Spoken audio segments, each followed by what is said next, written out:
गीता में अर्जुन को स्वयं भगवान कह रहे हैं कि उस परमेश्वर की शरण में जा, उसके लिए उन संतों के पास जा जो तत्वदर्शी हो। इसी प्रकार हजरत मोहम्मद को उनका अल्लाह कह रहा है कि कोई और पूर्ण परमात्मा है, उसको पाने के लिए उन तत्वदर्शी संत की तलाश कर। वो प्रभु कौन है, ये जानने के लिए कृपया अवश्य सुनिए जगत गुरु तत्वदर्शी संत रामपाल जी महाराज के अमृत वचन। और वो क्या लीला करता है ये देखिएगा।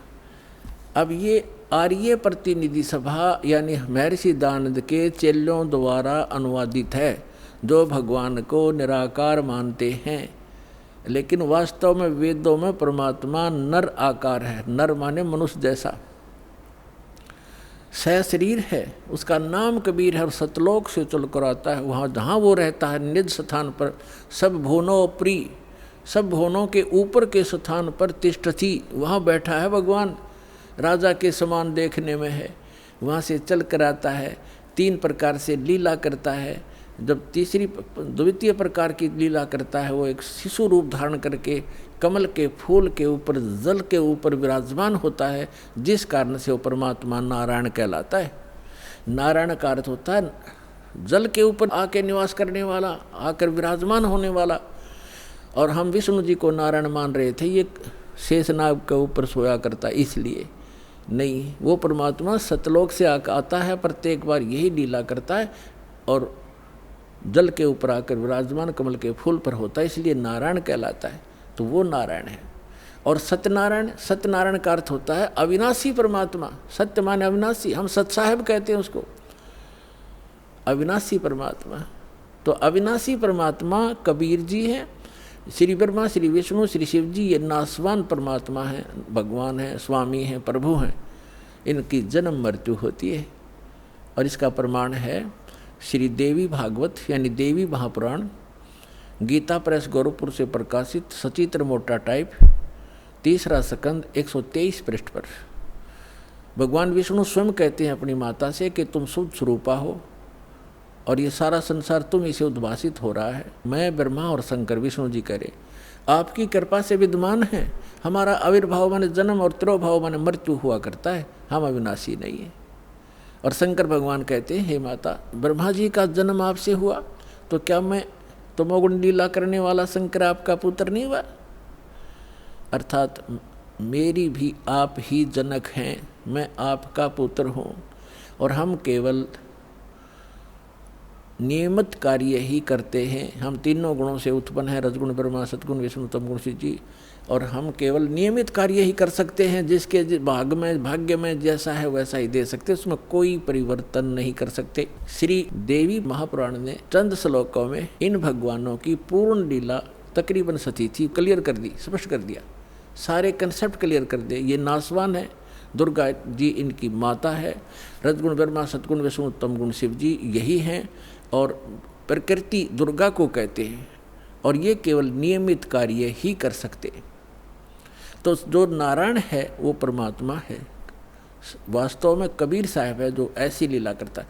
अब वेदों में दिखाते हैं आपको कि जब वो परमात्मा आता है शिशु रूप धारण करके, उसमें उनके परवरिश की लीला कुंवारी गायों के द्वारा होती है। ये देखो, अब हम वेद पढ़ रहे हैं, आपको दिखा रहे हैं, ये वेद हैं। अभी आपको दिखाया था, अब और फिर पुनः दिखाते हैं। ये कहाँ से प्रकाशित है? सर्वदेशी कार्य प्रतिनिधि सभा, महर्षि दयानंद भवन, रामलीला मैदान, नई दिल्ली से। और ये इसके अनुवादक और ये मुद्रक Prince offset printers 1510 Pataudi house, Daryaganj, New Delhi से। और अब हम आपको ऋग्वेद मंडल नंबर 9 का और सूक्त नंबर 1 दिखाते हैं। ये देखिएगा, ऋग्वेद भाष्यम अथ नवम मंडल, 9वां मंडल प्रारंभ होता है। इसका ये प्रथम मंत्र है। इसमें क्या लिखा है कि हे सोम स्वभाव परमात्मन, यानी परमात्मा की महिमा चल रही है। सोम माने परमात्मा, सोम, ये भी ध्यान रखना, अभी आगे चल के आपको ये हेल्प करेगा इस ज्ञान को समझने में। ये 1 नंबर मंत्र मंडल नंबर 9 सूक्त नंबर 1 का अब मंत्र नंबर हम दूसरा पढ़ रहे हैं। इसमें है हे परमात्मन आप, है ना, परमात्मा की महिमा चल रही है, ये ध्यान रखना। अब तीसरे मंत्र में हे परमात्मन, चौथे मंत्र में हे परमात्मन आप, है ना, महिमा भगवान की, और पांचवें मंत्र में हे परमात्मन आप, यानी परमात्मा की महिमा चल रही है। अब छठे मंत्र में मंडल नंबर 9 सूक्त 1 मंत्र 6 हे परमात्मन, है परमात्मा की महिमा। और अब यहाँ 7वें और 8वें में इनका याद आ गया महर्षि के चेलियाँ के। अब यदि हम यहाँ परमात्मा लिख देंगे, आगे परमात्मा को की महिमा है कि वो बालक रूप धारण करके आता है, 3 प्रकार के शरीर धारण करता है, तो जनता के समझ में ना आ जावे कि भगवान नर आकार है। तो यहाँ इन्होंने परमात्मा ना लिख के पुरुष लिख दिया। ये देखिएगा ऋग्वेद मंडल नंबर 9 सूक्त 1 और मंत्र नंबर 7, इसमें 6 तक तो उस हे परमात्मा लिखते आ रहे हैं, 6 तक तो। अब 7वें में इनकी बुद्धि फिर थोड़ी सी उकस गई, यहाँ लिख दिया तम उस पुरुष को, उस पुरुष लिख दिया, भगवान नहीं लिखा। अच्छा यहाँ तीसरा फिर उस पुरुष को। अब ये पुरुष और कंसेप्ट क्लियर करना पड़ेगा, पुरुष माने परमात्मा होता है। अब देखो महर्षि दयानंद के द्वारा ज्ञान दिया गया है कि परमात्मा निराकार है, और जिसको माना है आर्य समाज के व्यक्तियों ने, और पूरा विश्व ही माने बैठा है कि भगवान निराकार है। अब महर्षि दयानंद को हम छोड़ देंगे, क्योंकि हमने वेदों से प्रमाणित करना है कि वेद क्या कहते हैं। यजुर्वेद उन्हीं के द्वारा अनुवाद है, महर्षि दयानंद के द्वारा। यजुर्वेद अध्याय नंबर 40 के मंत्र नंबर 15 और 17 में ये कंसेप्ट कति क्लियर हो जाएगा। जैसे वेद ज्ञान परमात्मा ने दिया, उस पूर्ण परमात्मा ने इसके अंतःकरण में फीड कर दिया, उस मालिक ने जो इसमें लिखना था वो लिख दिया ताकि हम आसानी से समझ सकें। जिसने आगे वेदों को फिर बताया है, दिया है, समझाया है, उसमें लिखा है कि वेद ज्ञान दाता ये कहता है। अब वेद ज्ञान दाता अब ये यहाँ काल माना जाएगा ब्रह्म, क्योंकि इसने आगे प्रदान किए हैं और इसको भगवान उस परम पिता ने दिए हैं, इसलिए ये गॉड गिवन है। और आगे जो इसने दिया है वो इस ब्रह्म के द्वारा दिए गए, इसलिए ये ब्रह्म गिवन भी कहे जाते हैं, गीता और ये दोनों वेद। तो यहाँ 40वें अध्याय के 15वें श्लोक में ये खुद कहता है कि मेरा ते कोम नाम है, और 17वें में भी यही स्पष्ट करता है कि मेरा ते कोम नाम है। और वो परमात्मा गुप्त है, वो पुरुष माने परमात्मा पूर्ण ब्रह्म ऊपर रहता है, वो गुप्त है।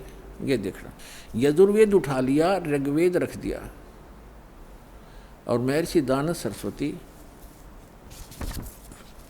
ये वही है सार्वदेशिक आर्य प्रतिनिधि सभा, महर्षि 2/5 महर्षि दयानंद भवन, रामलीला मैदान, नई दिल्ली से। यजुर्वेद आर्य भाष्य महर्षि दयानंद सरस्वती, मुद्रक है Prince offset printers 1510 Pataudi house Daryaganj, New Delhi से। ये यहाँ से छपा है। यजुर्वेद का अंतिम अध्याय है 40वां, इसमें टोटल 40 अध्याय हैं, 40 ओनली। और इसमें 40वें अध्याय में 17 मंत्र हैं, और इसमें पूरे यजुर्वेद का लगभग निष्कर्ष है। अब देखो ये यजुर्वेद अध्याय नंबर 44 40वां अध्याय है। 40वें अध्याय का ये 15वें मंत्र में वेद ज्ञान दाता कहता है कि वायु अनिलम अमृतम अथिदम भस्मांतम शरीरम ओम करतो समर किलबे समर करतुम समर। ओम नाम का जाप काम करते करते सिमरण करो। कलबे माने कलबलाहट के साथ, कसक के साथ एक स्मरण करो। और कर्तुम माने अपना मूल कर्तव्य जानकर मनुष्य जीवन का ओम नाम का सिमरण करो। ये तो ब्रह्म तक की साधना है। और वायु अनिलम अमृतम अथिदम भस्मांतम शरीरम, यानी जब आपके प्राण समाप्त होंगे उस समय इस ओम नाम के जाप से जितना अमृतम अमृतो यानी आपको जितनी गति होनी है वो मिलेगी। अब इसका प्रमाण आपने श्रीमद् भगवत गीता अध्याय नंबर 8 के श्लोक नंबर 13 में मिलेगा कि गीता ज्ञान दाता भी ये ब्रह्म ही है। श्री कृष्ण जी में प्रवेश करके बोल रहा है। ये कह रहा है कि ओम इति एकाक्षरम ब्रह्म व्यवहारण माम अनुसमरण यह प्रयाति तजंदेहम स याति परमाम गतिम। माम ब्रह्म, मुझ ब्रह्म का। अब यहाँ ये भी कंसेप्ट क्लियर करना पड़ेगा। पुण्यात्माओं, आज तक ये लोक वेद दंत कथा सुनते सुनते हम बहरे हो गए और हम ढीठ हो गए, उस ज्ञान को कति कंप्लीट मान बैठे। जो हमने सुना वो फाइनल है और सभी भ्रमित है, कोई स्थिर नहीं है। किसी को भी कोई कुछ कह देता वो भी हाँ ठीक ऐसा भी है, ऐसा भी है, क्योंकि हम स्वयं अपने सदग्रंथों से परिचित नहीं। और दास का उद्देश्य है कि आपको अपने ही सदग्रंथों से परिचित करा के इनका मास्टर बना दूं, ताकि आप भ्रमित ना हो। जैसे श्रीमद् भगवत गीता अध्याय नंबर 2 के श्लोक नंबर 53 में कहा कि अर्जुन, जब भिन्न भिन्न प्रकार के भ्रमित करने वाले वचनों से, ज्ञान से आपकी बुद्धि हटकर एक परमात्म ज्ञान पर स्थिर हो जाएगी, उस परमात्मा के ज्ञान पर स्थिर हो जाएगी, तब तू योग को प्राप्त होगा, तब तो तू भगत बनेगा, यानी भक्ति योग्य होगा। तो जब तक आप भ्रमित हैं, कोई कुछ कह देता वो भी ठीक, वो कहता वो भी ठीक, तो तब तक आप भक्त नहीं बन सकते, आप सफल नहीं हो सकते। तो दास चाहता है कि आपकी ये सारी भ्रमणा और अज्ञान मिटा कर एक परमात्म उस तत्व ज्ञान पर स्थिर कर दूं, जिसके लिए आपको परमात्मा ने शिक्षित बनाया, आपके ऊपर रहम किया। और दूसरा रहम ये किया कि ये इंस्ट्रूमेंट, ये उपकरण बनवा दिए इलेक्ट्रॉनिक, ये प्रोजेक्टर, सीडी, टेलीविज़न मीडिया, जो इलेक्ट्रॉनिक मीडिया, ये आपके लिए तैयार करवाया परमात्मा ने कि आज घर बैठे आप सत्संग समझ सकते हो, वेदों को जान सकते हो और सभी सदग्रंथों को आप समझ सकते हो। और जब तक आप स्वयं अपनी आँखों से सदग्रंथों को नहीं देखोगे, नहीं जानोगे, तो ये काल के जितने भी भ्रमित करने वाले संत भेजे गए हैं, ये आपको ऐसे ही मिसगाइड करके उद्देश्य से वंचित कर देंगे। तो अब दास चाहता है कि इनकी दाल नहीं गलेगी। आप शिक्षित हैं, बेटा बेटी भाई बहन सब शिक्षित हैं और सदग्रंथ हमारे पास है। तो अब एक ये समझो कि आपका जीवन का उद्देश्य क्या है, ये समझ में आओगा सत्संग से। जीवन, मनुष्य जीवन का उद्देश्य केवल मोक्ष कराना है, या कोठी बनाना, बंगले बनाना, कार खरीद कर रख देना, ये नहीं है। ये तो एडिशनल है, बाई प्रोडक्ट है भक्ति का, जो दास आपको भक्ति देगा परमात्मा की दी हुई। इस साधना से आप जो सुख वैसे सारा जीवन खोजने में लगे रहते हो, प्राप्त करने में, वो नहीं मिलते। तो इस भक्ति का वो बाई प्रोडक्ट है, वो तो आपको वैसे ही मिलेंगे। जैसे किसान गेहूं बीजता है, उसका उद्देश्य भूस बनाना नहीं होता, उसका उद्देश्य कनक लेना होता ताकि जीवन रक्षा हो, और भूस तो अपने आप बन जाता है। भूस तो अपने आप बनता हो तो बनेगा ही बनेगा। तो दास जो आपको शास्त्र अनुकूल साधना बता रहा है, उससे संसारिक सुख तो अपने आप होंगे ही होंगे, आप मांगो चाहे मत मांगो, ये तो एक साधन ऐसा है। तो इसलिए आप जी को सब सदग्रंथों से परिचित कराना अनिवार्य है। अब ये जो यजुर्वेद अध्याय नंबर 40 के मंत्र नंबर 15 और 17 को समझने के लिए ये श्रीमद् भगवत गीता आपका घना सहयोग देगी, क्योंकि श्रीमद् भगवत गीता चारों वेदों का सारांश है और सिंपल लैंग्वेज में है, वेदों से भी सिंपल लैंग्वेज में है ये। तो इससे हम देखेंगे, देखिएगा, ये श्रीमद् भगवत गीता गीता प्रेस गोरखपुर से प्रकाशित, ये गीता प्रेस इस जयदयाल गोविंद का इसके अनुवादक हैं, गीता प्रेस गोरखपुर से ये प्रकाशित है। अब आपको दिखाते हैं 8वें अध्याय का 13वां श्लोक, ये देखिएगा, अध्याय नंबर 8 और श्रीमद् भगवत गीता अध्याय नंबर 8 और श्लोक नंबर ये 13 है। हम संस्कृत पढ़ेंगे, हम पढ़े हैं, शिक्षित हैं, हम पढ़े लिखे हैं। ओम इति एकाक्षरम ब्रह्म व्यवहारण माम अनुसमरण ये प्रियाति तजंदेहम स याति परमाम गतिम। 13वां, इसका अर्थ है कि माम ब्रह्म, जो गीता ज्ञानदाता श्री कृष्ण में बोल रहे हैं, माम ब्रह्म, मुझ ब्रह्म का, ओम इति एकाक्षरम, ये ओम एक अक्षर है, नथिंग एल्स। और व्यवहारण अनुसमरण, उच्चारण करके सिमरण करता हुआ, ये प्रियाति तजंदेहम, सांस यानी शरीर छोड़कर जाते समय भस्मांतम शरीरम, वेद में यजुर्वेद अध्याय नंबर 40 के मंत्र नंबर 15 में भस्मांतम शरीर लिखा है, और इसमें लिखा है ये प्रयाति तजन देहम स याति परमाम गतिम। ओम से मिलने वाली जो परम गति है वो इस तरह प्राप्त होगी, मुझ ब्रह्म का, माम ब्रह्म, मुझ ब्रह्म का ओम इति एक अक्षरम, ये ओम एक अक्षर है, सुमन करता हुआ, उच्चारण करके सुमन करता हुआ ये प्रयाति तो जंदे हम जो शरीर छोड़कर जाता स याति परमाम गतिम, वो परम गति को प्राप्त होता। ओम से मिलने वाली परम गति, ओम से मिलने वाली कौन सी परम गति है? ब्रह्मलोक प्राप्त होता है, क्योंकि ये ब्रह्म का सिमरन है, मंत्र है। और 8वें अध्याय के 16वें श्लोक में गीता जी में लिखा है कि ब्रह्मलोक में गए हुए प्राणी भी पुनर्जन्म मृत्यु में आते हैं, वो भी पूर्ण मोक्ष प्राप्त नहीं करते। लेकिन ये कंसेप्ट जो आज इतना ही क्लियर करना था कि ये ओम मंत्र ये ब्रह्म का है। और गीता ज्ञानदाता 8वें अध्याय के 1 में अर्जुन ने प्रश्न किया कि आपने जो 7वें अध्याय के 29वें श्लोक में जिस तत्ब्रह्म की जानकारी दी है, वो तत्ब्रह्म कौन है कि जिसको जानकर प्राणी केवल जरा और मरण से यानी बुढ़ापे के दुख और मृत्यु से छूटने का ही प्रयत्न करते हैं। तो वो किम तत्ब्रह्म जिसको जानने के बाद प्राणी यहाँ की किसी वस्तु की इच्छा नहीं करता। गीता ज्ञानदाता ने 8वें अध्याय के 3रे श्लोक में कहा कि वो परम अक्षर ब्रह्म है, वो तो परम अक्षर ब्रह्म है, यानी गीता ज्ञानदाता से अन्य वो सुप्रीम पावर है। तो श्रीमद् भगवद गीता अध्याय नंबर 15 के श्लोक 1 से लेकर 4 में 16 और 17 में स्पष्ट किया हुआ है।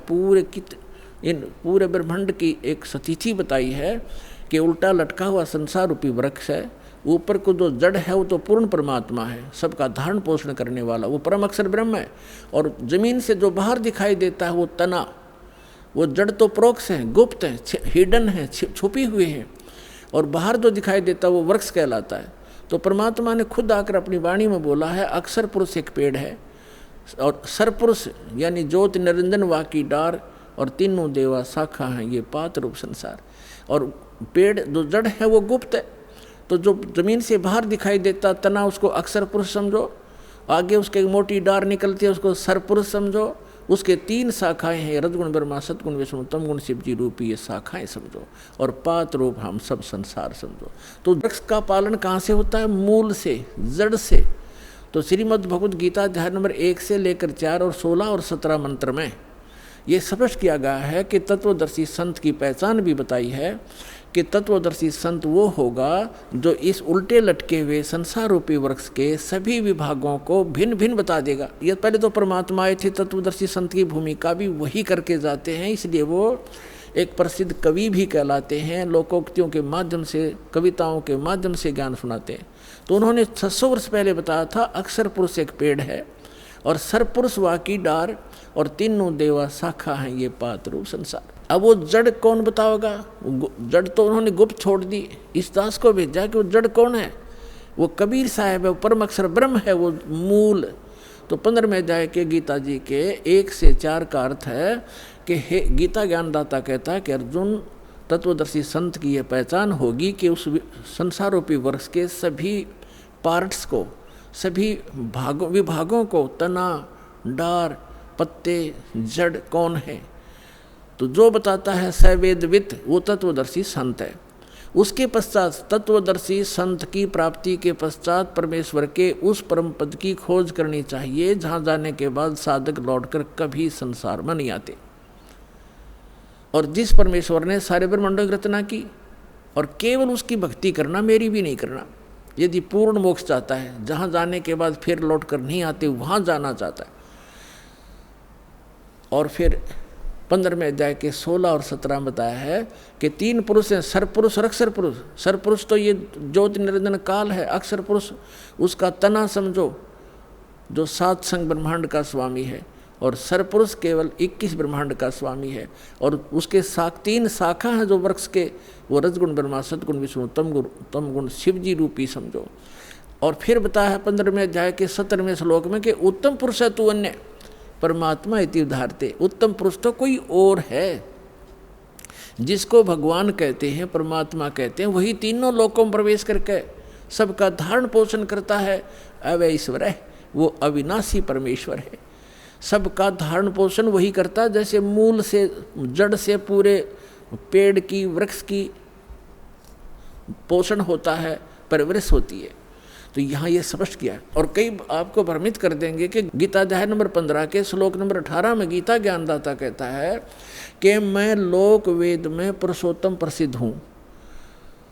तो पुण्यात्माओं, वहाँ ये क्या कहता है कि मेरे अंतर्गत जितने भी प्राणी हैं 21 ब्रह्मांड में, इनसे मैं श्रेष्ठ हूँ, इनसे मजबूत हूँ, इनसे बलवान हूँ, ताकतवर हूँ, बुद्धिमान हूँ। इसलिए लोक वेद में इस दंत कथा के आधार से मैं पुरुषोत्तम प्रसिद्ध हूँ।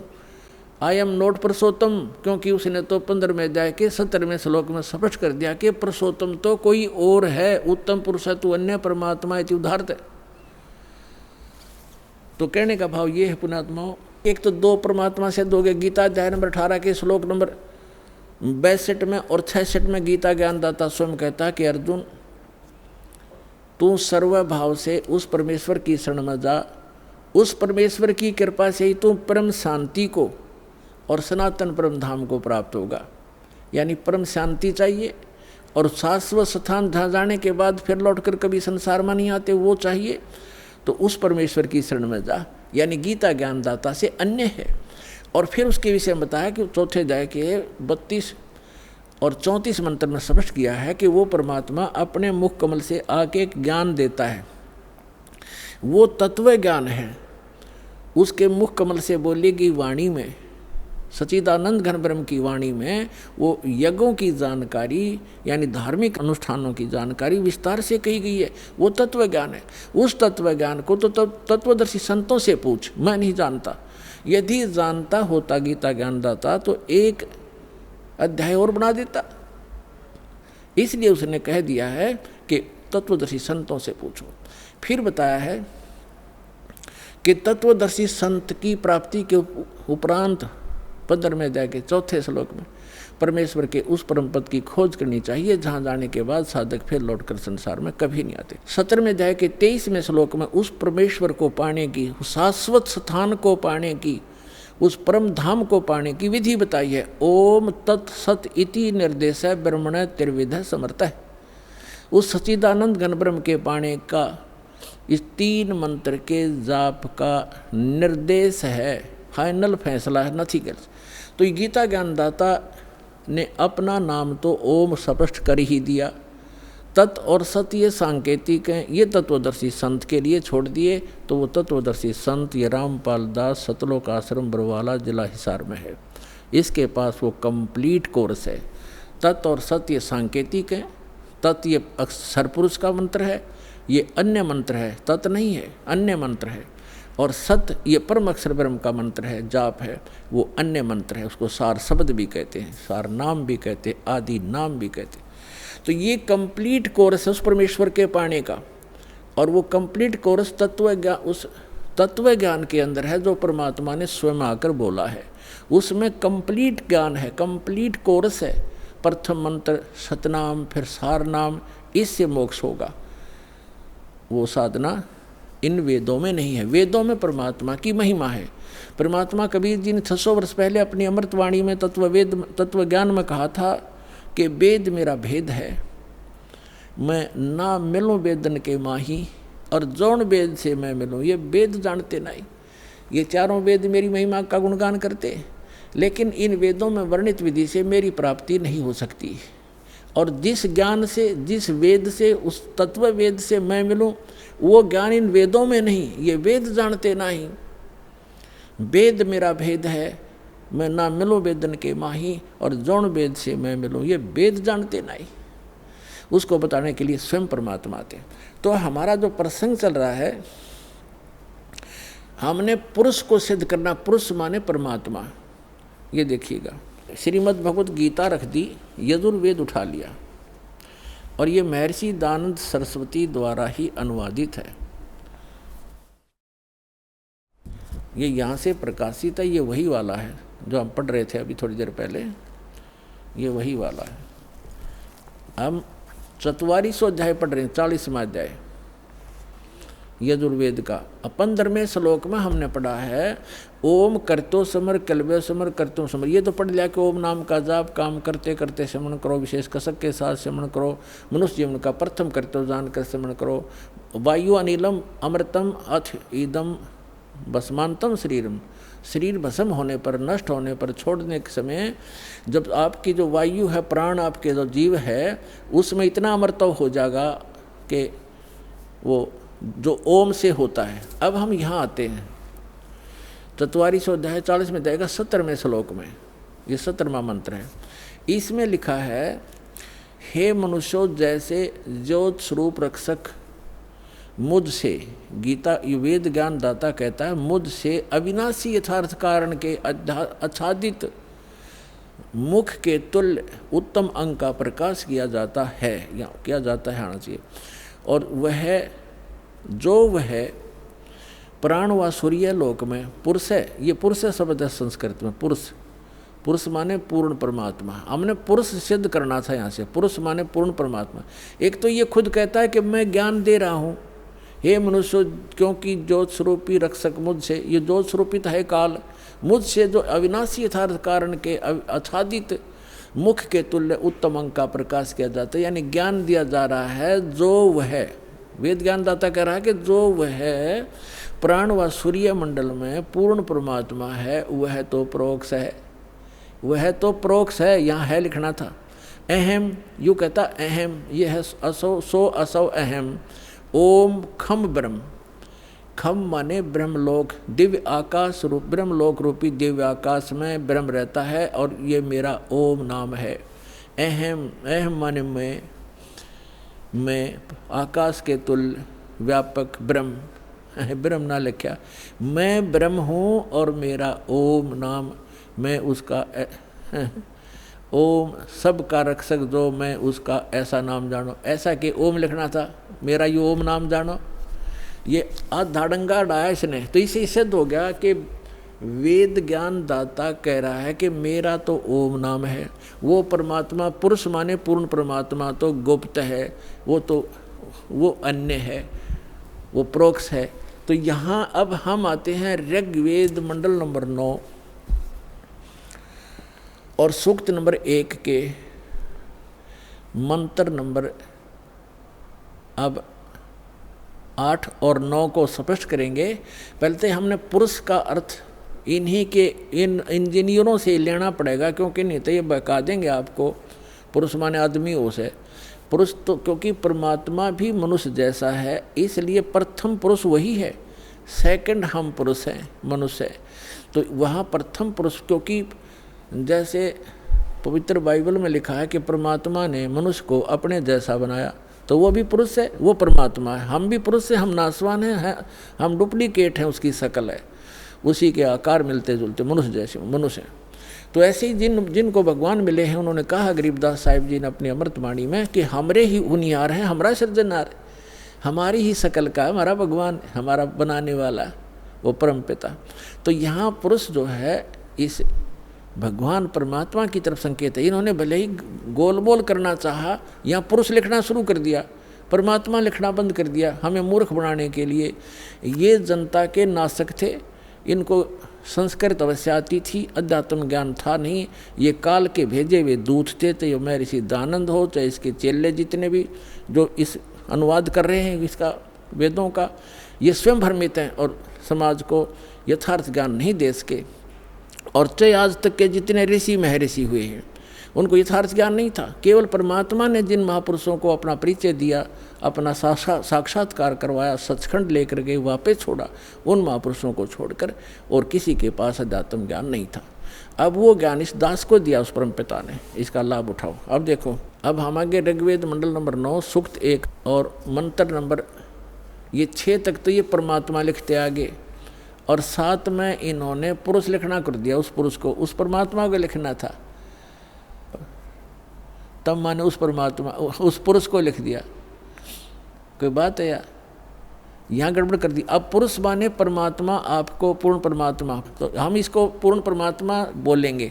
उस पूर्ण परमात्मा को उग्र गतियाँ प्रेरणा करती हैं, यानी जब संसार में हाहाकार मच जाती है, और अध्यात्म गुरु जो है अज्ञानी हो जाते हैं, उनका उद्देश्य केवल जनता को ठगना ही हो जाता है और हाहाकार मच जाती है, सब प्राणी दुखी हो जाते हैं। तो परमात्मा दुखी होता है क्योंकि हम उनके बच्चे हैं, वो हमारा पिता है, तो अपने का दुख अपनों को ही होता है।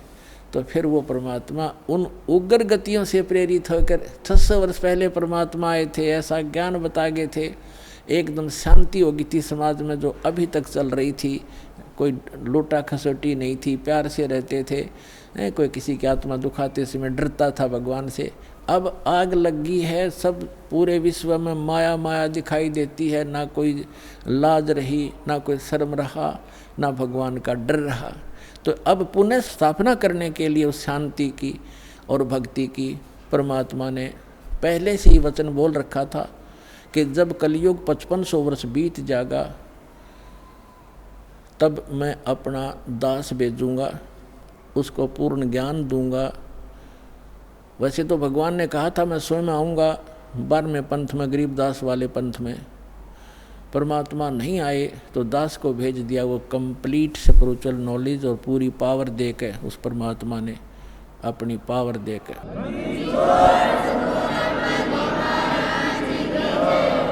तो अब पुनः स्थापना होगी शांति की। तो अब यहाँ क्या बताते हैं कि उस परमात्मा को यहाँ की उग्र गतियाँ यानी खतरनाक स्थिति प्रेरणा करती हैं, तब वो परमात्मा एक सुभर शरीर, सुंदर शरीर धारण करके यहाँ प्रकट होता है। जैसे 600 वर्ष पहले आए थे, उस समय भी पूरे अध्यात्म मार्ग में लूट खसोट चल रही थी, ऊत भूत की पूजा होती थी, ये धरे ढके पर ला रखा था सबको। तो परमात्मा ने आके पुनः स्थापना की थी और 64 लाख शेष हो गए थे उस दानक के, जिसको धानक कहते थे, दुल्हा कहते थे। यदि वो परमात्मा ना होते आज से 600 वर्ष पहले भारत वर्ष के अंदर 64 लाख से सोना कोई बालकों का खेल नहीं है। और सबको परमात्मा ने भक्ति से चार्ज किया, उनको सुख दिया, उनके आने वाले बच्चे उनके घर में जन्म लिया, वो अच्छी आत्माएं हुई। तो अभी तक चल रहा था, हमारे समाज में शांति बनी हुई थी। अब ये 50 वर्ष से उरे उरे बिजली गिरती जा रही है और अब तो पूछो ही मत। हे भगवान, जहाँ देखे माया माया दिखाई देती है, कोई शराब पी रहा है, कोई मांस खा रहा है, सरेआम हो गया। और कैसा हाहाकार, कोई सुल्फा पी रहा है, कोई बीड़ी पी रहा है, पूरा मानव दूषित और वातावरण दूषित हो गया। तो अब इस भक्ति से पुनः स्थापना होगी भक्ति की और विश्व में शांति की, परमात्मा का वचन है, ये तो होगा ही होगा। तो अब देखो क्या लिखा है, वेद क्या बता रहे हैं परमात्मा के विषय में, देखिएगा। हम ऋग्वेद मंडल नंबर 9 सूक्त 1 मंत्र नंबर अब 8 पढ़ेंगे। उस पुरुष माने परमात्मा को उग्र गतियाँ यानी भयंकर स्थिति प्रेरणा करती हैं और भासमान शरीर को यानी सुंदर शरीर को वह पुरुष, वह परमात्मा प्राप्त होता है। और किस प्रकार होता है, अब यहाँ लिखा है कि जिसमें उस शरीर, वो परमात्मा 3 प्रकार से दूसरों का वारण यानी कल्याण करने के लिए मधुमेह शरीर मिलता है उस परमात्मा को। वो परमात्मा ये समझो 3 प्रकार दूसरों का पालन करने के लिए, धारण पोषण करने के लिए, कल्याण करने के लिए 3 प्रकार क्या शरीर धारण करते हैं, 3 प्रकार से। एक प्रकार का तो आपको बता दिया कि परमात्मा ऊपर रहते हैं, वहाँ उनके शरीर की शोभा मनुष्य सदृश है, राजा के समान दिखाई देते हैं, सिर पे मुकुट है, छत्र है और तख्त पर बैठे हैं सिंहासन पर। और उनके एक रोमकूप में करोड़ सूर्य करोड़ चंद्रमा मिला दे ऐसी रोशनी है उस परमात्मा की एक रोमकूप की। बाकी शरीर की कितनी होगी अंदाजा लगाया जा सकता है। और फिर वो परमात्मा दूसरी स्थिति में जब आता है, एक नवजात शिशु का रूप धारण करता है, तो दूसरी स्थिति बताई जा रही है। देखिएगा ऋग्वेद मंडल नंबर 9 सूक्त 1 मंत्र अब 9 पढ़ेंगे हम, ये 9वां है। इसमें लिखा है कि अभी इमम अधन्या उत्सनंती धेनव, धेनो माने गाय, शिशु माने बालक रूपधारी, सो माने परमात्मा, इंद्राय पातवे। इसका अर्थ है इमम माने उस, सोम माने परमात्मा, पुरुष माने परमात्मा को, पुरुष माने परमात्मा, क्योंकि इन्होंने यहाँ सोम माने परमात्मा होता है। ये देखिए शुरू में इसी सूक्त के प्रथम मंत्र में सोम शब्द है। ऋग्वेद मंडल नंबर 9 सूक्त 1 मंत्र 1 में इस एक में ये सोम शब्द है, सोम, सोम माने परमात्मन। तो यहाँ अब हम यहाँ भी सोम लेंगे। ऋग्वेद मंडल नंबर 9 सूक्त 1 मंत्र 9 में सोम शब्द है, सोम। उस परमात्मन को, उस परमात्मन को, उस पर पुरुष को, परमात्मा को जो शिशु रूप धारण करके आता है कुमार अवस्था में यानी बाल्य अवस्था में, अभी अधन्या, अधन्या माने अहिंसनीय लिख दिया इन्होंने। अध्य माने अभी माने पूर्ण रूप से सब प्रकार से, अधन्या माने बिना धनाई, धेनो माने गौवे। हमारे यहाँ क्षेत्र में हरियाणा के अंदर जो गायें नए दूध नहीं होती, गर्भ धारण नहीं किया जिसने, उसको ये कहते हैं ये बिना धनाई है, अधन्या। क्योंकि ये कुछ शब्द हमारी लैंग्वेज में संस्कृत के, कुछ पंजाबी के, कुछ वैसे अन्य भाषाओं का भी समावेश है। जैसे अब इंग्लिश वर्ड भी गढ़े हो गए शब्द हमारी भाषा में, ऐसे पहले से हमारे कुछ शब्द मिले हुए हैं भाषा में। तो हम अधन्या माने बिना धनाई, अभी अधन्या पूर्ण रूप से यानी कंवारी, धेनो माने गौवे। उस परमात्मा की जो शिशु रूप धारण करके जब आता है, उनके परवरिश की लीला कंवारी गायों के द्वारा होती है, ये वेद बताते हैं। और वो किस परमात्मा की हुई है? श्री कृष्ण की का इतिहास आपके पास जीवनी है, श्री रामचंद्र की जीवनी आपके पास है, जिनको आप भगवान माना करते थे, या ब्रह्मा विष्णु महेश की दिखा दो इतिहास, उन्होंने ऐसे कुंवारी गाय का दूध पिया हो। तो who is God? Kabir is God. और कौन कबीर? जो काशी में आए थे, धानक दुल्हा। अब देखो हम ये पढ़ रहे हैं ऋग्वेद मंडल नंबर 9 सूक्त 1 मंत्र 9 में, उस परमेश्वर को शिशुम, जो शिशु रूप धारण करके आता है, अभी अधन्या, इसको हम पढ़ेंगे कंवारी, अभी अधन्या कंवारी, धेनो माने गौवें, गायें तृप्त करती हैं, उसका पालन करती हैं। पालन की लीला कंवारी गायों के द्वारा होती है। और ये किस परमात्मा की हुई? कबीर गॉड की। आपको कबीर सागर से प्रमाणित कर दिया था। और जिन महापुरुषों ने परमात्मा मिले और सचखंड लेकर गए, जिनको परमात्मा मिला, उनमें कौन कौन है? आदरणीय धर्मदास साहिब जी, आदरणीय बलुकदास साहिब जी, आदरणीय नानक साहिब जी, आदरणीय दादू साहिब जी, आदरणीय गरीबदास साहिब जी, गांव छुड़ानी जिला झज्जर हरियाणा वाले, आदरणीय श्री गीसा दास साहिब जी, गांव खेखड़ा जिला मेरठ उत्तर प्रदेश वाले, और आदरणीय स्वामी रामानंद जी जो ब्राह्मण थे, 104 वर्ष के हो गए थे, परमात्मा उसमें 5 वर्ष के थे। 99 वर्ष की एज के अंदर डिफरेंस था। कबीर साहब 4 वर्ष की लीला में शरीर में थे जब शिशु रूप धारण करके प्रकट हुए थे, और 104 वर्ष के उस विद्वान पुरुष के छक्के छुड़ा दिए परमात्मा ने ज्ञान के अंदर। तब उसने कहा था कि मैं जब मानूंगा, मैं अंदर समाधि लगाता हूँ, मैं समाधि में आपके दर्शन कर लूँ। तो परमात्मा ने समाधि लगवाई उसकी, फिर लेके गए ऊपर सचखंड में। ओए हो, वहाँ देखा वास्तविक एक काल ने धोखा देने के लिए यहाँ पर स्वर्ग बना रखे और यहाँ की 4 मुक्तियाँ बता रखी हैं। चारों मुक्ति का भी समय सीमित है। ब्रह्मलोक में गए हुए प्राणी भी वापस जन्म मृत्यु में आते हैं, और केवल उस अमरलोक में शाश्वत स्थान में गए हुए प्राणी फिर कभी लौट कर संसार में नहीं आते। तो उसकी नकल करवा रखी इस काल ने। नकली सतलोक, अलखलोक, अगम और अकैलोक, अनामी लोक तक की रचना ब्रह्मलोक में करवा रखी है इसने, ताकि ये जीव भ्रमित होकर मेरे जाल में फंसे रहें। अब समर्थ आते हैं, उनका ज्ञान समर्थ होता है, उनका काम भी समर्थ होता है, उनकी हर गति समर्थ होती है।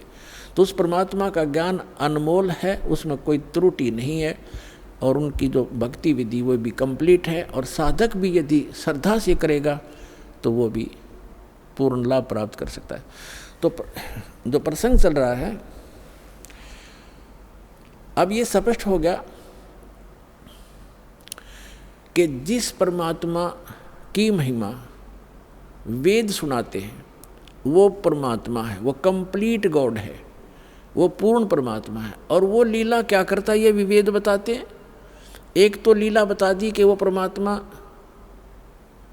जब शिशु रूप धारण करके आता है उसकी परवरिश की लीला कंवारी गायों से होती है।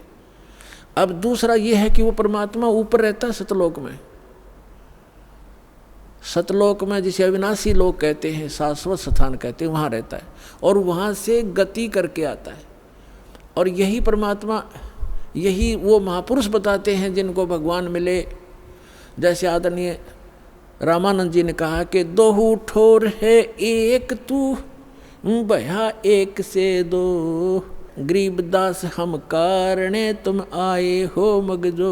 जैसे तुलसीदास जी ने लाखों वर्ष पहले घटित रामायण अपनी भाषा में चौपाइयों में लिख दी, ऐसे ही आदरणीय गरीबदास साहिब जी ने, गांव छुड़ानी वाले ने परमात्मा प्राप्त होने के उपरांत उनसे प्राप्त उस स्पिरिचुअल नॉलेज में क्या लिखा है, अपनी छाप लगाकर महिमा बता रही है परमात्मा की।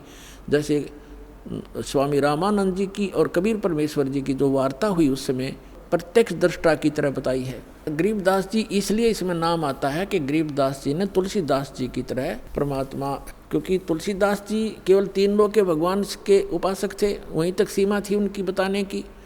और ये गरीबदास साहिब जी परम अक्षर ब्रह्म के उपासक थे, उनके भेजे हुए महापुरुष थे, उनसे परिचित थे। तो उन्होंने उस महापुरुष की महिमा बताई है कि रामानंद जी और कबीर परमात्मा की जब गोष्ठी हुई तो रामानंद जी को परमात्मा सचखंड लेकर गए, सतलोक लेकर गए, शाश्वत स्थान दिखाया और बताया कि जो आपके यजुर्वेद अध्याय नंबर 40 के मंत्र नंबर 17 में लिखा है कि वो परमात्मा तो गुप्त है, प्रोक्ष है और वही परम अक्षर ब्रह्म है, सबका धारण पोषण करता है। गीता अध्याय नंबर 18 के श्लोक नंबर 62 में, गीता अध्याय नंबर 15 के श्लोक नंबर 4 में जो बताया स्थान, वो ये स्थान है और मैं स्वयं परमात्मा हूँ। हम ही अलख अल्लाह हैं कुतुब गोस और पीर, गरीबदास खालिक दनी हमरा नाम कबीर। ए स्वामी सृष्टा में और सृष्टि हमारे तीर, दास गरीब अधर रहूँ ऊपर बसता हूँ और अवगत सत कबीर। मैं हूँ वो परमात्मा, ऊपर रहता हूँ। फिर वो दिखाया सचमुच। तब रामानंद जी ने कहा था कि दोहू ठोर है एक तू और भया एक से दो, कह गरीबदास हम कारणे तुम आए हो मगजो। मगजो माने सफ़र करके वहाँ से चल कर आए हो। आदरणीय गरीबदास साहिब जी ने कहा कि अजब नगर में ले गए हमको सतगुरु आन और जल के बिंब अगाध गति वहाँ सूते चादर तान। गरीबदास साहिब जी ने कहा कि अलल पंख अनुराग है सुन मंडल रह थीर, सुन में रहते हैं परमात्मा सथिर और दास गरीब उधारिया मुझे सतगुरु मिले कबीर। अनंत कोट ब्रह्मांड का एक रति नहीं बाहर और सतगुरु पुरुष कबीर हैं ये कुल के सिरजनहार। हम सुल्तानी नानक तारे दादू को उपदेश दिया, जात जुलाहा भेद नहीं पाया, वो काशी माए कबीर हुआ। अब इतने परमाणु उन महापुरुषों के हैं जिन्होंने भगवान को देखा। उन्होंने ये बताया कि वो परमात्मा ऊपर रहता है और स्वयं भी परमात्मा खुद कहते हैं मैं वहाँ ऊपर रहता हूँ। अवगत सत कबीर दास गरीब अधर बसूँ, ऊपर रहता हूँ मैं और वहाँ से तुम्हारे लिए हम यहाँ आते हैं। अब वेद भी क्या बताते हैं, वेद क्या बताते हैं? यदि वेद भी यही बताते हैं कि वो परमात्मा ऊपर रहता है, सशरीर आता है, वहाँ से गति करके आता, अच्छी आत्माओं को मिलता है, तो हम भगवान को पहचान लेंगे। अभी तक तो हमने श्री राम श्री कृष्ण आदि इन महापुरुषों को भगवान इसलिए मान रखा था, इनके पास हथियार थे, सिद्धियाँ थी। इन्होंने किसी ने कंस मार दिया, किसी ने रावण मार दिया। हम उस भगवान के पुजारी हैं जो मारता नहीं, वह सबका रक्षक है। कर्माधार पर छोड़ देता, जो जैसे करेगा वो भर लेगा, लेकिन वो मारता नहीं और मरता भी नहीं किसी से, उसको डर नहीं, हथियार रखता नहीं। इसलिए तो उस परमात्मा के पुजारी हैं जो कभी किसी को मारता नहीं। एक जुलाहा बनकर एक गरीब व्यक्ति की तरफ धारण पोषण, अपना पालन पोषण भी, निर्वाह भी स्वयं करते हैं।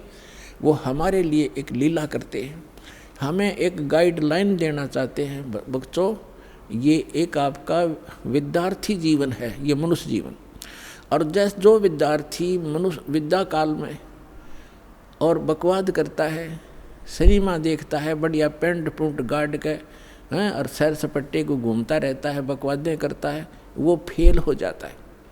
विद्यार्थी को विद्यार्थी की तरह रहना चाहिए, सब सिलेबस पूरा करते रहना चाहिए और अपना सिंपल ड्रेस जो हो सिंपल सी अपना रखनी चाहिए और उद्देश्य नहीं भूलना चाहिए। तो हम सभी अपना उद्देश्य भूलकर, जिसको भी मानव शरीर प्राप्त है, 2 प्रकार से मानव शरीर प्राप्त होता है, आपको बता ही दिया। एक तो पूर्व जन्म के शुभ संस्कारों से मानव शरीर लगातार कई जन्म भी हो सकते हैं और एक केवल 84 लाख योनियों को भोगने के बाद टर्न वाइज मिलता है, यानी नंबर पे वो एक मिलता ही मिलता है। तो उसी पर आज सत्संग उसी पर चल रहा है। अब लास्ट में इसका निष्कर्ष थोड़े ही शब्दों में निकाल देंगे। तो हमारा मूल उद्देश्य इस मनुष्य जीवन का क्या है?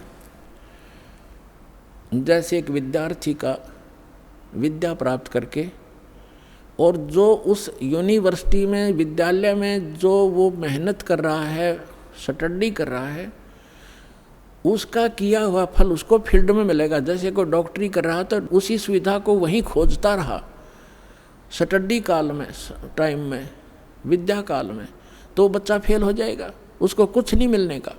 तो वो जो वहाँ जैसे इंजीनियरिंग कर रहा है बच्चा, तो इंजीनियरिंग जो करके उस अपने फील्ड में जाएगा, वो सुविधाएं वहाँ की किए हुए कि वहाँ मिलेगी उसको बाहर जा कर के।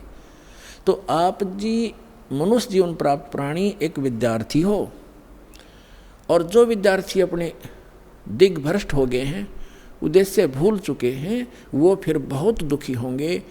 जैसे एक समय ये दास एक जूनियर इंजीनियर था, वहीं पर हमारे महकमे का कार्य भी चल रहा था और वहीं पर रोड का कार्य भी, B&R का कार्य चल रहा था। वहाँ एक व्यक्ति अपने बच्चों समेत, उसके बच्चे वहाँ मिट्टी में सो रहे थे, वहाँ वो टोकरियाँ मिट्टी डाल रहा था सड़क पर, और उसका सहपाठी था, वो वहाँ का एक्सियन बना हुआ था B&R का, बिल्डिंग एंड रोड्स का। वो वहाँ आया, वो इंस्पेक्शन करके चला गया। तो उसके जाने के बाद वो व्यक्ति कहता है, मजदूर, वो क्या कहता है कि मेरे कर्म फूट गए, मेरे भाग फूट गए। मेरा ये सहपाठी था, मेरा क्लास फेलो था, ये इसका ये नाम है, ये उस गांव का है, हम एक स्कूल में पढ़ा करते थे उस दूसरे गांव में, और ये पट गया, देखो ठाठ कर रहा है, गाड़ी में चलता है, इसके बच्चे पंखों के नीचे सोते हैं और मेरे बच्चे मिट्टी में पड़े हैं, मेरे भाग फूट गए। मैं भी पढ़ लेता, शिक्षा ग्रहण कर लेता, तो मैं भी ऐसे मौज करता। तो यहाँ परमात्मा कहते हैं, आज 6 दिन पाछे गए और गुरु से किया ना हेत, अब पछतावा क्या करे, चिड़िया चुगी खेत।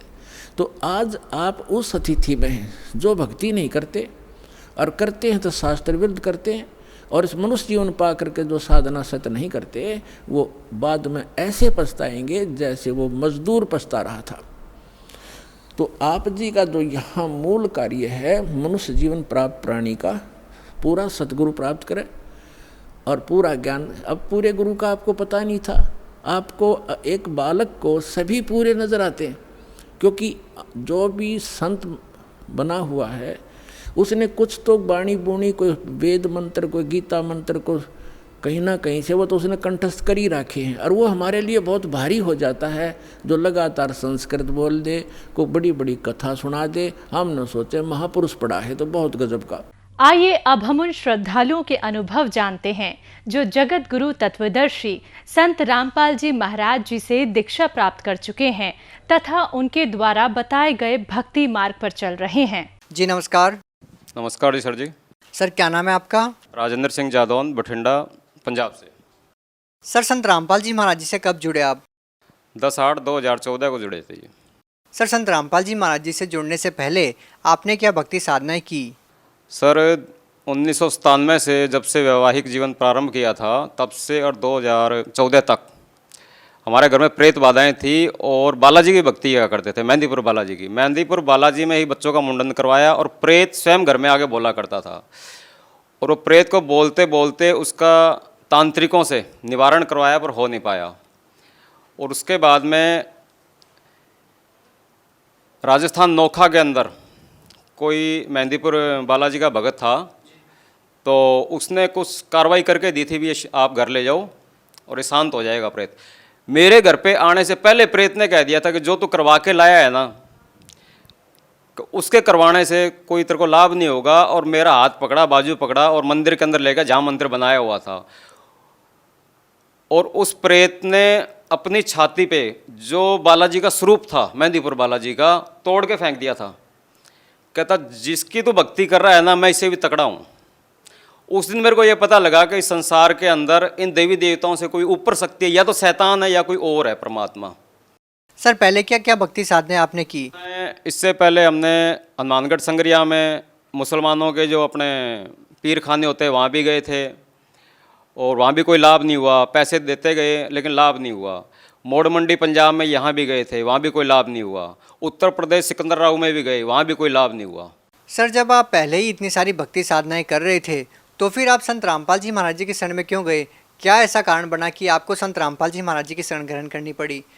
सर जी, इससे पहले हमें संत रामपाल जी के नाम का भी नहीं पता था। संत रामपाल जी के शिष्य एक दिन कॉलोनी में आए और दरवाज़ा खटकाया। सुबह का 8 बजे का टाइम था। उनका नाम था विपन जी। तो उन्होंने ज्ञान गंगा बुक दी। उस समय झगड़ा हो रहा था हमारे घर के अंदर। तो हमने कहा बाबाओं के चक्कर में हम बर्बाद हैं, हम विश्वास नहीं करते। वो बोले सर जी लो ये 10 रुपये ज्ञान गंगा बुक है। तो मैंने कहा चलो कोई आया होगा दे देते हैं 10 रुपये। 10 रुपये दे के और ज्ञान गंगा बुक मैंने बेड पे रख दी और मैं गाड़ी लेकर गुजरात चला गया। जब मैं गुजरात से वापस आया 10 दिन के अंदर, तो हमारी जो पत्नी है हमारी, उसने ज्ञान गंगा को बुक को कंप्लीट पढ़ दिया और शास्त्रों से मिलान भी कर दिया। मिलान करने के बाद में तो आशाराम जी की भक्ति हुआ करती थी हमारे 2007 से 14 तक, 7 साल तक। इसी दौरान तो उन्होंने ये कहा कि जितना भी उनका अनुभव था किताब का, बुक का मिलान किया तो सारा मटेरियल उन्होंने जल प्रवाह कर दिया और बोले ये है हमारी असली भक्ति। जो हम कर रहे थे वो सही भक्ति नहीं थी। तो 10/8/14 को हमने सतलोक आश्रम गए और वहाँ दीक्षा ले ली।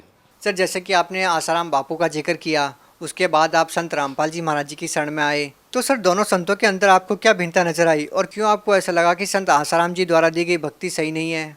आसाराम बापू की भक्ति यूँ सही नहीं थी कि मेरी गाड़ी के 3 एक्सीडेंट हुए थे और उसमें मेरे पास 176 गज ज़मीन थी, जो कि एक 30 फुट रोड और एक 26 फुट रोड पे, मेन रोड पे मकान था। 2 किस्तों में मेरे को बेचना पड़ा। वो कर्जा इतना चढ़ गया कि ज़मीन बेचने के बाद में भी 7 लाख रुपए कर्जा रहा 3 एक्सीडेंट के अंदर। तो बर्बाद हो गया। उसके बाद में किराए पे चला गया। लेकिन ज्ञान गंगा जब बुक आई, बुक आने के बाद में दीक्षा ली। तो दीक्षा मैंने क्यों ली? इस विषय से ली कि मैंने कोई गुरु नहीं बनाए अपने लिए लाइफ में। हमारी भक्तिमती धार्मिक थी, हमारी पत्नी जो है धार्मिक थी। तो मैंने कहा भाई चलो ये जो शक्ति है, ये जो ज्ञान है, इससे अति उत्तम होगा, क्योंकि गुरु कोई भी नहीं छोड़ के राजी है, चाहे वो असली हो या नकली हो, जो भी हो। संत रामपाल जी का जो ज्ञान था वो हमारे धर्मशास्त्रों के अनुसार है। और जो आशाराम बापू का जो प्रचार जो कर रहे थे वो लोकवेद के आधार पे कर रहे थे। उसका कोई प्रमाणित नहीं था, अपने इसमें शास्त्रों के अंदर कोई प्रमाण नहीं था। सर, जैसा कि आपने बताया कि संत रामपाल जी महाराज आपको प्रमाणित ज्ञान दे रहे थे और शास्त्र विधि अनुसार आपको भक्ति दी, तो सर हम आपसे ये जानना चाहते हैं कि संत रामपाल जी महाराज द्वारा दी गई साधना को करने के बाद आपको क्या लाभ मिले? उससे जो हमारा मकान बिक गया था, आज ज़मीन और प्लस 2 मंजिल मकान बना लिया है मैंने संत रामपाल जी से जुड़ने के बाद में। पहला लाभ तो ये हुआ। अच्छा, बच्चों की 3 साल पहले मैंने रमैणी की थी। रमैणी क्या होती है इस विषय में हम नहीं जानते बिल्कुल भी। संत रामपाल जी ने ही बताया कि ये संतों की भाषा में रमैणी विवाह को बोलते हैं। और उसके बाद में आज तक घर में सुख शांति है और कोई भूत प्रेत बाधा नहीं है। दूसरा लाभ ये हुआ कि मुक्तसर से जलालाबाद हाईवे के अंदर मेरी गाड़ी पकड़ी गई थी 26 जुलाई 2018, जो पिछला प्रकट दिवस आया था, उससे 2 दिन पहले। जैसे मेरी गाड़ी पकड़ी गई, मेरी गाड़ी के कंप्लीट कागज़ चालान में गंगानगर थे आरटीओ के पास। तो मैंने कहा परमात्मा अब मैं शायद ही पहुंच पाऊंगा आपके प्रकट दिवस पे। तो एकदम आवाज़ आई कि गाड़ी वाले का सिफारिश आ गई है। मैंने कहा यहाँ जंगल में किसकी आवाज़ आ रही है? तो संत रामपाल जी स्वयं स्कूटर पे आए और सीधा आरटीओ के पास गए। उससे 1 मिनट बात की, तब तक गनमैन मेरे पास आ चुका था कि भाई क्या लोड है? मैंने कहा जी कॉटन लोड है, हरियाणा से आ रहे हैं, पंजाब जा रहे हैं। कहता भाई कागज़ और गाड़ी के कागज़ और इसके डॉक्यूमेंट्स क्या नाम है माल के लेके वाप आ जा भी फटाफट, चालान काटना है तेरा। तो मैं ये देख रहा था संत रामपाल जी स्वयं आए, आरटीओ से 1 मिनट बात की और उतनी देर में बस पास 2 गाड़ियाँ बीच में थी, तीसरी गाड़ी आरटीओ की खड़ी थी। तो मेरे पास आ गए। तो मैं अभी सीट पे बैठा, मैंने कहा ये कैसे हो रहा है? उसमें मैं यही देख रहा था कि परमात्मा तो कहते हैं भी संत रामपाल जी जेल में है, लेकिन वो यहाँ कैसे हैं? इसको देखने के बाद में मेरा दिमाग काम करना ही बंद कर दिया था, रुक गया था। मैंने कहा ऐसे कैसे हो सकता है? तो उसके बाद आके परमात्मा ने, संत रामपाल जी ने बोला उससे गनमैन से, भी जाने दे रहे गाड़ी को, क्यों रोक रखा है इसको, बात हो गई है। और इतनी कहने के बाद में मैं भी सीट पे बैठा हूँ, गाड़ी स्टार्ट है और उसका जो गनमैन है वो नीचे खड़ा है मेरे बगल में, कह रहा अभी कागज़ लेके आ जा। तो वो गनमैन भी कहता है भी वापस चला जाता है आरटीओ की तरफ, और संत रामपाल जी मुक्तसर की साइड में चले जाते हैं अंधेरे में, क्योंकि 4 बजे का वक्त था, अंधेरा था उस समय। तो वहाँ जो गनमैन था वो आरटीओ के पास गया, उससे बात हुई और बात करके वो बोला भी गाड़ी को जाने दो। सबसे दूसरा लाभ मेरे को ये हुआ। तीसरा ये हुआ कि जो कर्जे के बाद में जो मैंने ज़मीन बना ली, मकान भी बना लिया, तो आज उसमें प्लस 5-7 लाख का प्रॉपर्टी प्लस हो गई है, पहले कहाँ माइनस में थी। तीसरा लाभ ये है जी, मेरी कमर में बहुत बड़ा दर्द भी नहीं था, एक तरह का जैसे हड्डी टूट जाती है, रीढ़ की हड्डी, उस हिसाब से था। तो मेरे से चला भी नहीं जा रहा था, अंग भी नहीं हिल रहे थे उस समय। ये हनुमानगढ़ राजस्थान की बात है, अभी कोई 6 तारीख की बात है, इस प्रकट दिवस पे। तो मैंने कहा परमात्मा ये भी दया हो गई आपकी, अब दास क्या करेगा कि बच्चे छोटे हैं तो गाड़ी नहीं चलाएंगे, ना ही उनको कोई ऐसा ट्रेनिंग दे रखी है मैंने बच्चों को। तो मैंने कहा अब गाड़ी को कबाड़ियों को बेच देंगे और घर पे जाके भक्ति करेंगे, आराम से साधना करेंगे। बढ़िया हो गया। तो उसके 3-4 घंटे के बाद ही मेरा धीरे धीरे वो शरीर सही स्वस्थ हो गया, और आज मैं बिल्कुल स्वस्थ हूँ। किसी डॉक्टर से 1 रुपये की भी दवाई नहीं ली मैंने। 5वां लाभ जो है वो ये है कि हमारी जो पत्नी है उसको खूनी बवासीर था और लिकोरिया की बीमारी थी, वो भी आज कंप्लीट स्वस्थ है बिना दवाई के, संत रामपाल जी से नाम दीक्षा लेने के बाद में। आज तक यही लाभ है, सुख शांति है और अपना सही जीवन जी रहे हैं। और अपने सर जी ऐसा था, दुकान है घर के अंदर, नीचे ऊपर रिहाइश है, 2 मंजिल मकान है। तो उसमें एक बार ऐसा हुआ था, कुछ पैसे रखे थे, शाम को गल्ला कंप्लीट रखने में 4000 के करीब थे, और उसमें से जैसे किसी को 1500 रुपये दे दिए गए थे। 1500 रुपये देने के बाद में जब बेटा आया तो उसने कहा भी इसमें पैसे किसने दिए हैं?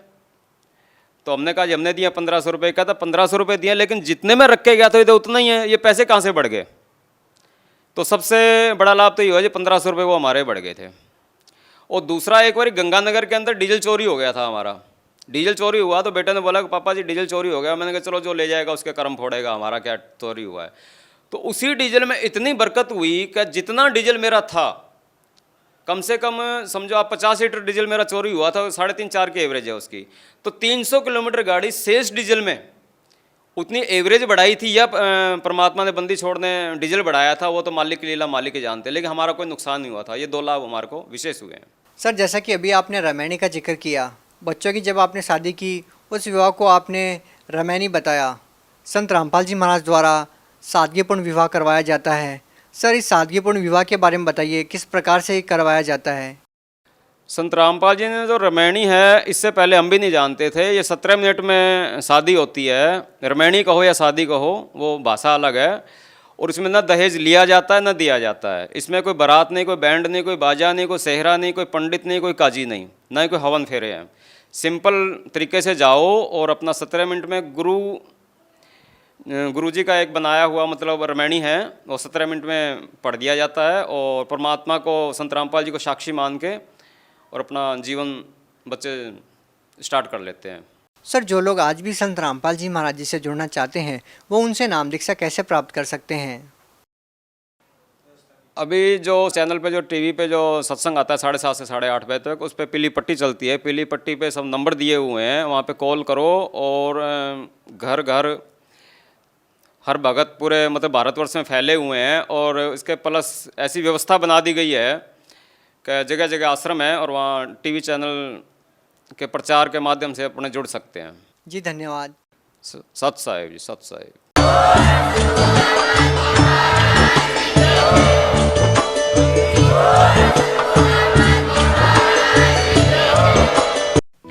आप सुन रहे थे जगत गुरु तत्वदर्शी संत रामपाल जी महाराज के मंगल प्रवचन।